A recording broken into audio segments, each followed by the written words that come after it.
Soyons saints, en partenariat avec Magnificat.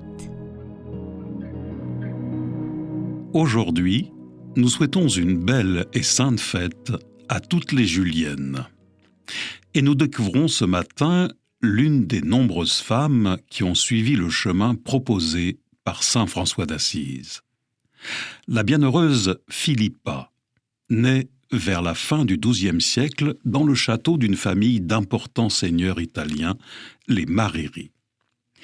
Au cours de ses pérégrinations dans la vallée de Rieti, François d'Assise loge chez les parents de Philippa. Lors de cette rencontre, le poverello touche le cœur de Philippa. Elle prend alors la résolution de se consacrer à Dieu et de vivre dans la pauvreté. Mais sa famille s'y oppose. Ses parents veulent la marier. Alors la belle jeune fille se coupe les cheveux, s'habille pauvrement, puis, comme sainte Claire d'Assise, elle s'enfuit de chez elle avec quelques compagnes.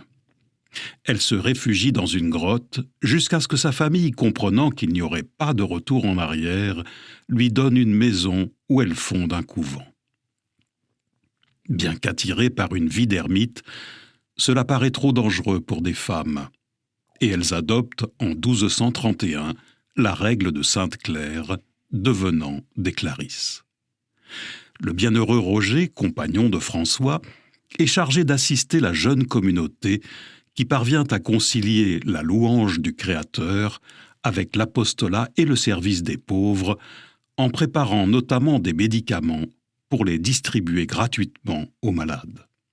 Philippa a rapidement dans la région une réputation de sainteté, car elle obtient des guérisons, lit dans les cœurs, et on lui attribue de nombreux miracles. Sa tombe devient rapidement un lieu de pèlerinage.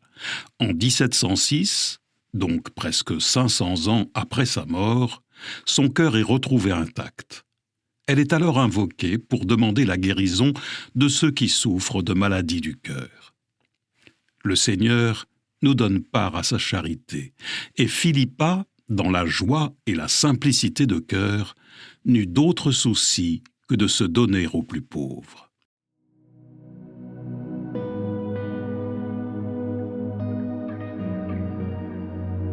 Par l'intercession de la bienheureuse Philippa, supplions le Christ, pauvre et humble, de nous conformer à lui dans le concret de nos vies.